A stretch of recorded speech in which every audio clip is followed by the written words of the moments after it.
You're incredible, but I can't. I just can't. The wine glass slipped from her fingers, red liquid spreading across the white carpet like a blood stain. Jackie stood motionless, watching another woman gather her designer clothes with shaking hands. I'm sorry, she whispered, fumbling with her blouse buttons. You're amazing really, but this won't work. I could actually get hurt. The door clicked shut behind her. Silence wrapped around Jackie like a shroud. He poured himself scotch, the amber liquid catching the city lights filtering through floor-to-ceiling windows. His hand trembled, rage and humiliation fighting for dominance in his chest. 8 women. 8 different reactions that all said the same thing. He was too much. A freak of nature packaged in expensive suits and dangerous power. His phone vibrated across the marble counter. Victor's name flashed on the screen. Boss, we got problems at the warehouse. Melenov's crew is sniffing around the shipment. Jackie grabbed the phone and hurled it against the wall, plastic fragments scattering across the floor. For once, the organization could handle itself. He drained the scotch and poured another, the burn doing nothing to quiet the voice in his head that whispered he'd die alone. His mind dragged him backward, 3 days into the past when he'd still had a sliver of hope. 3 days earlier, Jackie had been reviewing ledgers in the back office of his casino when Victor burst through the door with that grin that always spelled trouble. Boss, you need to see this new dancer at Onyx, Victor said, dropping into the leather chair across from him. A woman's presence like nothing I've ever seen. Not interested, Jackie muttered, eyes fixed on the numbers that never lied to him. Come on, man. You've been buried in paperwork for weeks. When's the last time you even tried? 2 weeks ago. And what happened with that gallery owner? Jackie's jaw clenched. Same thing that always happens. Victor went quiet. He was one of 3 people who knew about Jackie's complication, the biological lottery that made him look like a power incarnate but left him more isolated than any prisoner in solitary. Boss, you can't give up, Victor said softly. Drop it, Victor. But Victor never dropped anything. He spent the next hour painting pictures of Onyx, the high-end club on the Lower East Side where Wall Street wolves and underworld predators competed for attention. Finally, just to silence him, Jackie agreed. That night, Jackie walked into Onyx in a charcoal suit that cost more than most people's cars. The place hummed with expensive cologne and desperation. Red lights pulsed to music that vibrated in his chest. Women circulated through the crowd with practiced smiles and calculated movements. Table 7, boss, Victor said, guiding him to the VIP section. Jackie ordered whiskey neat and tried to ignore the familiar hollow feeling expanding in his rib cage. He'd built an empire by 30. He had money, power, fear, and respect. He couldn't keep a woman for more than an hour once clothes started coming off. Then the lights shifted. A single spotlight carved through the darkness, and the DJ's voice rolled through the speakers like thunder. The woman who walked onto that stage made Jackie forget how to breathe. She moved with purpose, not performance. The spotlight caught her skin, highlighting curves and muscle in equal measure. Her eyes swept the crowd with the confidence of someone who'd survived worse than anything these men could offer. She didn't smile. She didn't need to. That's her, Victor whispered. Teresa Brown. Been here 2 months. Every power player in the city tried to get a private dance.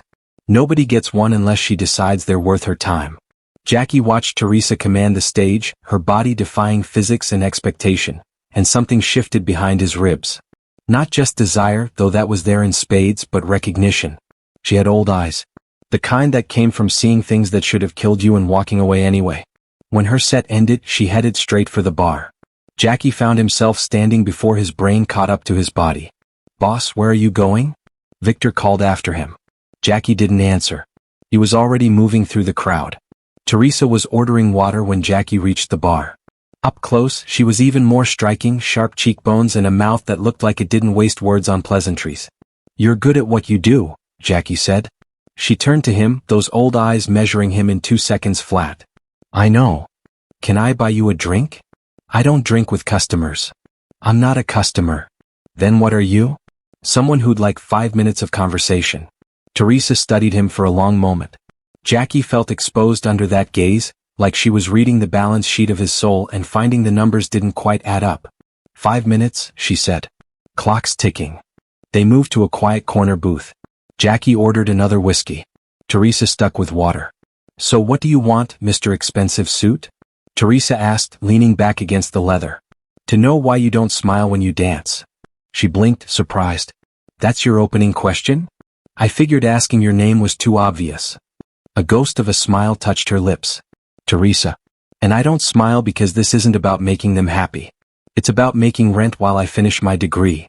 What are you studying? Nursing. 2 more semesters and I'm done with this place. Jackie found himself genuinely curious. Why nursing? Because people bleed and someone needs to know how to stop it. She tilted her head. Your turn. What do you really do? I run businesses. What kind of businesses? The kind that keeps the lights on. Teresa laughed, sharp and knowing. You're a mop. I can smell it on you. The way you carry yourself, the way that guy over there watches every person who comes within 10 feet of us. She nodded toward Victor, who was doing exactly that. Jackie's respect notched higher. You're observant. I'm alive. Same thing in my world. She finished her water. Your 5 minutes are up. Have dinner with me tomorrow. Why would I do that? Because I think you're as tired of the game as I am. Teresa stood, gathering her bag. She looked down at him, and for a moment, Jackie saw something flicker in her expression. Curiosity maybe. Or recognition of a fellow survivor. Michelangelo's. 7 o'clock, she said. Show up late and I'm gone. She walked away before he could respond, leaving Jackie with the unfamiliar feeling of hope kindling in his chest. Michelangelo's was the kind of restaurant where senators and crime bosses ate at adjacent tables and pretended not to recognize each other. Teresa arrived at 6:55 in a simple black dress that somehow made every other woman in the room look overdressed. You're early, Jackie said, standing as she approached. I don't like being late for anything. She sat down, accepting the menu from the waiter. Punctuality keeps you alive. They ordered. Wine for Jackie, sparkling water for Teresa. The conversation flowed easier than Jackie expected. They talked about the city, about survival, about the weight of other people's expectations. My mother was an alcoholic, Teresa said suddenly over the main course. Drank herself to death by the time I was 16. I watched her destroy herself 1 bottle at a time, and I swore I'd never touch the stuff. Jackie set down his wine glass. I'm sorry. Don't be. It taught me something important. She met his eyes. Everyone's fighting battles nobody else can see. The trick is deciding which battles are worth fighting. What battles are you fighting? Jackie asked. The same one as you. Trying to be seen as a person instead of a category. She leaned forward. So what's your secret, Jackie? What's the thing you're terrified someone will find out? His throat went dry. What makes you think there's something? Because you have everything money and power can buy, and you're sitting across from me looking like a man who's lost something he can't buy back. Her voice was gentle, not cruel. I told you mine. Fair's fair. Jackie stared at his plate. He'd never told anyone outside Victor and his doctor. The words felt like broken glass in his throat. There's a physical thing, he said quietly. Something that scares women away once they realize. Makes them see me as dangerous instead of desirable. Teresa didn't flinch. Does it hurt people? It could. If I wasn't careful. If they weren't prepared. Have you hurt anyone? No. But I've seen the fear in their eyes. That's worse somehow. Teresa reached across the table and touched his hand just briefly. Everyone's scared of something, Jackie. The question is whether someone's worth being scared for.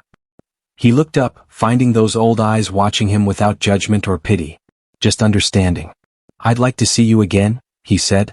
Then you will, she replied. The next 2 weeks existed in 2 parallel worlds. By day, Jackie navigated the increasingly tense situation with the Melenov family.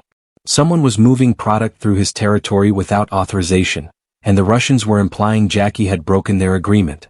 Boss, the numbers don't match, Victor said, spreading shipping manifests across Jackie's desk. Someone's running a shadow operation, making it look like we're stepping on Melenov's toes. Find out who, Jackie growled. Before this turns into a war neither of us wants. By night, his phone would light up with messages from Teresa. Short texts about her day, about difficult patients in her clinical rotation, about the mundane struggles of balancing 2 lives. They were lifelines, proof that somewhere beyond the violence and tension, normal human connection still existed. Patient coded today. We brought him back. It reminded me why I'm doing this. Good, Jackie replied. The world needs people who give a damn. What world needs you? He stared at that message for a long time before responding. I'm starting to think it needs me less than I thought. They met for coffee between her classes. Quick lunches and quiet diners where nobody knew his name. Every conversation peeled back another layer, revealing the vulnerable human underneath the armor they both wore. I killed a man once, Teresa said one afternoon, stirring sugar into her coffee. She said it casually, like mentioning the weather. Jackie went still. What happened? Wrong place, wrong time, wrong man who thought my body came with my presence. Her voice stayed flat, controlled. I defended myself. He didn't get up. Did anyone know? The cops knew. They also knew he had 3 prior assault charges. Self-defense was easy to prove. She looked up. But I still see his face sometimes. That moment when he realized I wasn't going to let him win. Jackie understood that look. He'd seen it in mirrors after particularly violent nights. Does it get easier? No. But you learn to carry it better. His phone buzzed. Victor's name. Jackie ignored it. You should get that, Teresa said. Your other world is calling. Let it wait, Jackie replied. This matters more. Teresa's apartment in Queens was a revelation. Jackie had expected something temporary, a place to sleep between shifts at the club and classes at the hospital. Instead, he found himself standing in a carefully curated sanctuary that spoke of permanence fought for and defended. The building itself was unremarkable, red brick worn smooth by decades of New York weather, fire escape zigzagging down the front like a scar. Teresa unlocked 3 separate deadbolts, each click deliberate and practiced. Welcome to my kingdom, she said, pushing open the door. It's not much, but it's mine. Every square foot paid for without owing anyone anything. Jackie stepped inside, and the contrast to his penthouse hit him like a physical blow. Where his space was all marble and glass and empty echoes, Teresa's apartment hummed with life. Second-hand furniture arranged with the precision of someone who understood that space was a luxury. Houseplants clustered on the windowsill, somehow thriving despite her brutal schedule. Medical textbooks stacked on a desk that doubled as a dining table. Photos on the wall of a younger Teresa with a girl who shared her sharp cheekbones and determined eyes. Your sister? Jackie asked, moving closer to examine the photo. Vanessa. She's in Atlanta, finishing her degree in education. Teresa kicked off her shoes, lining them up neatly by the door. She doesn't know what I do to afford sending her money every month. She thinks I'm a cocktail waitress who gets good tips. You're protecting her. I'm keeping her safe from my choices. There's a difference. Teresa moved to the kitchen, a galley space barely wide enough for one person. You want something to drink? I've got water, coffee, or more water. Coffee's good. Jackie watched her move through the small space with the same efficiency she brought to everything. Every motion is purposeful, no wasted energy. It reminded him of how she danced, that same focused intensity. You're staring, Teresa said, measuring coffee grounds. I'm observing. There's a difference. She smiled at the echo of her own words. What are you observing? That you've built something real here. Something that matters. Teresa started the ancient coffee maker, then leaned against the counter. You say that like it surprises you. Most people in your situation would be bitter. Angry at the world for dealing them a bad hand. Oh, I'm angry, Teresa said quietly. I'm angry every single day. Angry that I had to watch my mother drink herself to death. Angry that some piece of trash thought he had the right to put his hands on me. Angry that I had to start over in a city where I knew nobody, working a job that makes me feel like meat on display. Her voice stayed level, controlled. But anger without direction is just poison. So I aim mine at the finish line. 2 more semesters and I'm done with Onyx. I'll have my degree, my license, and I can leave that life behind. The coffee maker sputtered and hissed. Jackie moved to stand beside her, close enough to feel her warmth but not crowding her space. What made you choose nursing? You really want to know? I wouldn't ask if I didn't. Teresa poured 2 mugs, handed him one. After everything happened in Atlanta, after the police investigation and the legal mess, I spent 3 months sleeping on my friend's couch. I had nightmares every night. Couldn't hold a job because I'd freeze up whenever a man raised his voice. I was drowning and I didn't know how to swim. She sipped her coffee. One night I cut my hand on broken glass. Bad enough that my friend dragged me to the emergency room. This nurse, this older black woman with gray in her hair and tired eyes, cleaned my wound and stitched me up. The whole time she talked to me. Not about the cut but about life. About how surviving meant learning to dress your own wounds. She changed your perspective. She showed me that healing others was a way to heal myself. That I could take the worst thing that ever happened to me and transform it into purpose. Teresa set down her mug. So I applied to nursing school, worked 3 jobs to save up, and built this life one deliberate choice at a time. They moved to her couch, a faded blue thing that had probably been expensive 20 years ago. Jackie sank into cushions that had molded to the shape of previous owners, feeling more comfortable than he ever did on his Italian leather furniture. I need to tell you something, Teresa said, her voice shifting to something more serious. About why I'm so careful about money, why I have 3 deadbolts on a 4th-floor apartment, why I never go anywhere without checking exits first. You don't owe me explanations. I know. But if this is going somewhere, if this is becoming something real, you need to know who you're dealing with. She took a breath, and Jackie watched her armor herself for vulnerability. That man I killed? Darius Webb. The case was ruled self-defense, clear-cut. He had 3 prior assault charges, a pattern of violence. But his family had connections.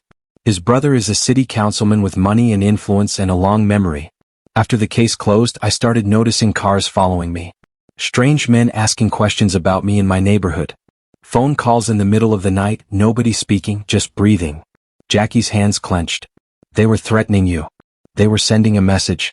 Legal system says self-defense, but street justice says I took one of theirs. So I packed what I could carry and left Atlanta in the middle of the night. Changed my name on paper, changed my life in practice. Started over in New York where nobody knew my face or my history. She looked at him directly. So that's what you're getting involved with, Jackie? A woman with active enemies, a past that could catch up any minute, and a future that might not exist if the wrong person finds me. Jackie set down his coffee mug. The words came easier than he expected. I've got a penthouse worth millions, an organization that moves enough money to buy small countries, and enough power to make people disappear with a phone call. And I've spent the last 3 years eating alone, sleeping alone, convincing myself that isolation was strength. He met her eyes. You walked into that club and saw through every layer of armor I've built. You looked at me like I was a person, not a resource or a threat.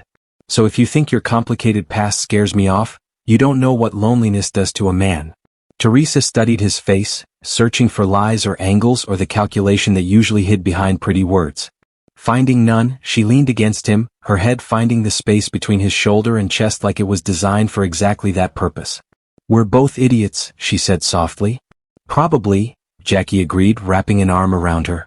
But maybe we're the right kind of idiots.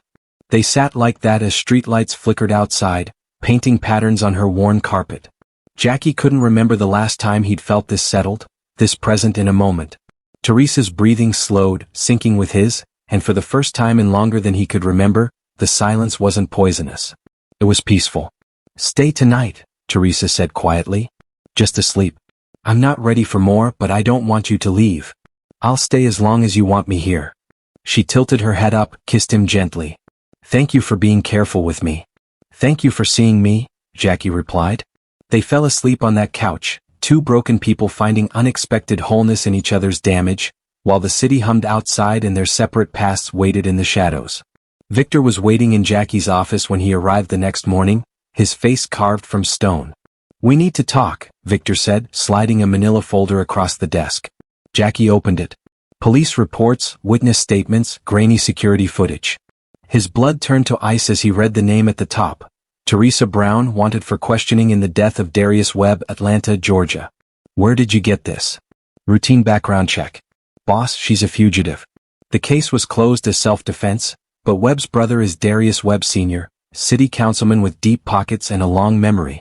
There's a sealed warrant, political pressure to reopen the investigation. Jackie's hands clenched around the folder. She told me about this. About defending herself. She tell you about the warrant? About the fact that Webb's family has been paying private investigators to track her for 2 years. No. Victor leaned forward. Boss, this is bad. If the Melenovs find out about this before we do, they have leverage. They can use her against you, turn this into a war you can't win. Jackie stood, walking to the window overlooking the city. Somewhere out there, Teresa was in class, learning how to save lives, unaware that her past was closing in. Double security on her, Jackie said. Quietly. I don't want her to know yet. You're going to tell her we know? Eventually. But first, I'm going to figure out how to make this problem disappear. Victor gathered the folder. Boss, if you're thinking about going to war with a political family in Atlanta. I'm thinking about protecting someone I care about, Jackie interrupted. Figure out what Webb Sr. wants. Everyone wants something. Find his price. After Victor left, Jackie stared at Teresa's last text message. Clinical rotation was brutal today. Still up for dinner? You type back always. Your place or mine? Yours. I want to see how the other half lives. Jackie smiled despite the weight in his chest. She'd be walking into his world tonight, and he'd have to decide how much of his own ghost to reveal. The call came at 11:47 p.m. Teresa's voice tight with controlled panic. We need to talk. Now. What happened? Not on the phone. Warehouse on Pier 12. I know you have one there. Jackie's instincts screamed trap, but her voice carried something worse than fear. It carried resignation. He arrived with Victor and 2 men. The warehouse was dark except for a single light in the center where Teresa stood, arms wrapped around herself. Lose the backup, she said. This is between us. Jackie nodded to Victor, who reluctantly pulled back. Jackie approached alone, every sense alert. Someone contacted me, Teresa said without preamble. Send photos of us together. Said they know about Atlanta, know about Darius Webb, know that his brothers hired men to drag me back for a trial I can't win. I know about Atlanta, Jackie admitted. Victor found the records. Her eyes flashed. And you didn't tell me? You ran a background check like I'm some asset to be evaluated? I was trying to protect you. By lying? By pretending you didn't know I'm a fugitive? She laughed bitterly.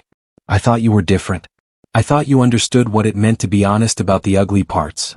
I do understand. Jackie stepped closer. I was scared. Scared that if I told you I knew you'd run. Scared that I'd lose the first real thing I've had in years. You want real? Fine. Teresa's voice cracked. I didn't just defend myself against Darius Webb. I picked up a bottle and beat him until he stopped moving.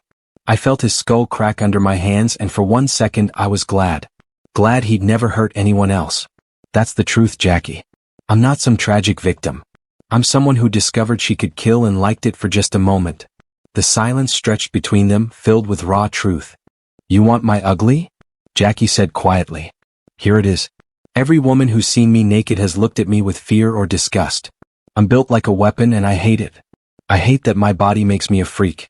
I hate that I can't have a normal relationship because biology decided to play a cruel joke. His voice dropped. And I hate that I've become so used to being alone that meeting you terrified me. Because losing you means going back to that empty penthouse and admitting I'll die without ever being truly known. Teresa wiped her eyes. We're a disaster. Completely, Jackie agreed. I'm still angry you didn't tell me. I know. I'm sorry. She crossed the distance between them, looking up into his face. No more secrets. Not about the important things. No more secrets, he promised. She kissed him then, hard and desperate, and Jackie felt something crack open in his chest. Not fear or shame, but possibility. The call came 3 days later. Unknown number, Russian accent. Mr. Jackie, we have something that belongs to you. Jackie's blood froze. Who is this? Dmitry Melenov. We need to discuss territorial arrangements. Your lady friend Teresa is very persuasive about the benefits of cooperation. Background noise, then Teresa's voice, strained but controlled. Jackie, don't. The phone went dead. Victor burst into the office. Boss, we have a problem. Melenov's people grabbed Teresa outside the hospital. They're holding her at Pier 34. Jackie was already moving, grabbing his gun from the desk drawer. How many men? At least 12. It's a kill box, boss. They want you to walk in so they can end this without a war. Take you out, pin everything on a personal vendetta, absorb your territory. Then I walk in. That's suicide. That's the only move I have. Jackie checked the clip. Call Agent Chin at the FBI. Tell him I'm ready to talk about that deal he proposed last year. Victor's eyes widened. Boss, you can't. I've spent 10 years building an empire that left me alone in a penthouse, drowning in scotch and humiliation. Teresa made me feel human again. Jackie met his friend's eyes. Burn it all down, Victor. I'm done being king of nothing. 20 minutes later, Jackie walked onto Pier 34 alone, hands visible, gun holstered. The trap was obvious. Shipping containers arranged to funnel him into a corridor with no cover, sniper positions on the rooftops, Dmitry Melenov standing in the center with Teresa on her knees, hands bound. Mr. Jackie, Dmitry called out. So good of you to join us. Let her go. This is between us. Is it? I think this is about much more. Territory, respect, the order of things. Dmitry smiled. Your lady friend has a fascinating history. Did you know there's a councilman in Atlanta willing to pay handsomely for her return? Family justice, he calls it. How much do you want? I don't want money. I want your empire. Sign over your operations, walk away, and she lives. You both walk away. Dmitri shrugged. It's more generous than you deserve. Jackie looked at Teresa. Her eyes met his and he saw everything in that gaze. Love, fear, resignation, and beneath it all, trust that he'd find a way. I've already made a deal, Jackie said. With the FBI. In about 30 seconds, this pier is going to be surrounded by federal agents who've been waiting 2 years for me to flip. Every name, every operation, every dirty cop and politician. I burned it all down to save her. Dimitri's smile faltered. You're bluffing. Am I? The sound of sirens split the night. Flashing lights appeared at the pier entrance. Dimitri's men shifted nervously, guns swinging between Jackie and the approaching vehicles. You destroyed yourself, Dmitri hissed. No, Jackie said. I saved myself. The next few minutes were chaotic. Federal agents swarmed the pier, weapons drawn, shouting commands. Dimitri's men dropped their guns, hands raised. In the confusion, Jackie ran to Teresa, cutting her bonds with a knife Victor had slipped him. You actually did it, she gasped. You burned it all down. For you, Jackie said simply. Agent Chin approached, flanked by marshals.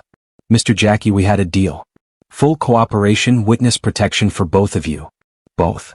Teresa looked at Jackie. I told them about Atlanta, about the warrant, about everything. You testify about Dimitri's organization, they make your legal problems disappear. We both testify, we both disappear. New names, new lives somewhere far from this. Teresa's eyes filled with tears. You gave up everything. I gave up an empire that left me empty for a chance at something real. Jackie touched her face. Tell me I didn't make a mistake.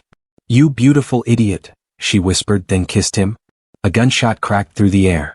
Jackie felt the impact before he heard the sound, a burning line across his shoulder. One of Dimitri's men, not quite disarmed, firing a last desperate shot. Teresa caught Jackie as he stumbled, her nursing training kicking in automatically. Flesh wound, nothing vital. You're going to be fine. She applied pressure with her hands, not even shaking. Agent Chin, I need a medical kit now. As federal agents secured the scene and medics rushed forward, Jackie looked up at the woman who'd changed everything. She was covered in his blood, hair wild, still wearing her hospital scrubs under a jacket, and she'd never looked more beautiful. New lives, he said through gritted teeth. Together. Together, Teresa agreed. 6 months later, in a small town in Montana where nobody knew their faces or their history, a man named James and a woman named Teresa opened a private security consulting firm staffed by one person and a community health clinic staffed by the other. They lived in a modest house with 3 deadbolts on the door and a view of mountains that looked nothing like the Manhattan skyline. Some nights, James still woke up from dreams of empty penthouses and women's fearful eyes. Some nights, Teresa still saw Darius Webb's face in the shadows. But every morning they woke up together. Broken people who'd found wholeness in each other's damage, trading empires and fugitive shadows for something infinitely more valuable. They'd found home.